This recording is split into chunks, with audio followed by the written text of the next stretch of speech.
మన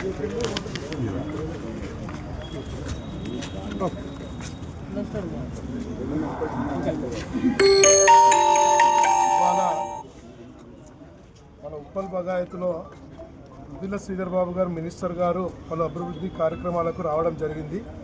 ప్రోటోకాల్లో భాగంగా వారితో పాటు మా ఎమ్మెల్యే అయినటువంటి శ్రీ బండారి లక్ష్మారెడ్డి గారు కూడా తనతో పాటు మేమందరం కూడా ఆ ప్రోగ్రాంకి అటెండ్ కావడం జరిగింది. ఈ తరుణంలో ఇక్కడ ఉప్పల్ స్థానిక కాంగ్రెస్ నాయకుడు పరమేశ్వరరెడ్డి అనే వ్యక్తి నా పైన అకారణంగా దౌర్జన్యంగా రౌడీజం చేస్తూ నన్ను నెట్టేసి కిందికి పడేసి నీ అంతు చూస్తా, నువ్వు ఇక్కడికి ఎట్లా వస్తావురా అని చెప్పి బెదిరించి నన్ను గాయపరిచినాడు. దానికి వీళ్ళందరూ కూడా ప్రత్యక్ష సాక్ష్యము. అక్కడ పోలీసు వారు కూడా అక్కడే ఉన్నారు. ఇందు మూలంగా నేను యావత్ ఉప్పల్ ప్రజలకు ఒకటి చెప్పదలుచుకున్నాను. ఉప్పల్ ప్రజలారా, తస్మాత్ మీరు చూడండి, జాగ్రత్తగా గమనించండి. ఈ 2 సార్లు మీరందరూ కలిసి ఆయనకు అధికారం ఇచ్చినారు. ఆ అధికారాన్ని ఎంతవరకు దుర్వినియోగం చేయాలనో, ఎంతమందిని భయపెట్టాలనో, ఎంతమందిని దౌర్జన్యంగా రౌడీజం తోటి ఇళ్లకు మరీ చొచ్చుకపోయి వాళ్ళని బెదిరించి భయభ్రాంతులకు గురి చేసి ఇవాళ శాంతి భద్రతలకు విఘాతంగా ఏర్పడ్డాడు. ఇప్పటికైనా మీరు ఆలోచించండి. ఈ 2 సార్లు గెలిపిస్తేనే ఈ విధంగా జరుగుతున్నది.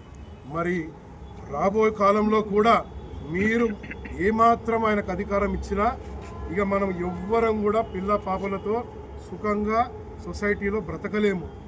కాబట్టి ఉప్పల్ ప్రజలకు అందరికీ కూడా చేతులు జోడించి శిరస్సు వంచి మిమ్మల్ని దయచేసి గమనించగలరని చెప్పి నేను ఈ మీడియా ద్వారా ప్రార్థిస్తున్నాను. ఎందుకంటే ఆల్రెడీ ఉప్పల్లో ఎన్నో రకాలుగా బాధ్యులు ఉన్నారు. వాళ్ళు కొందరు ప్రాణాలు సైతం తీసేసుకున్నారు.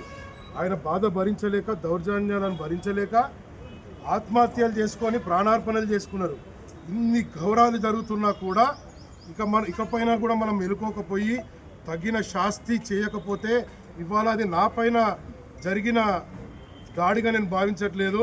ఇది యావత్ సామాన్యుడి పైన జరిగిన దారుణంగా నేను భావిస్తున్నాను. కాబట్టి అయ్యా, ఆయన ఏదైతే చెయ్యితోటి చేసిండో రేపు మనందరం కూడా దాన్ని ఓటు ద్వారా ఆయనకు తగిన జవాబు చెప్పాలని చెప్పి మీ అందరినీ కూడా నేను విన్నపించుకుంటున్నాను.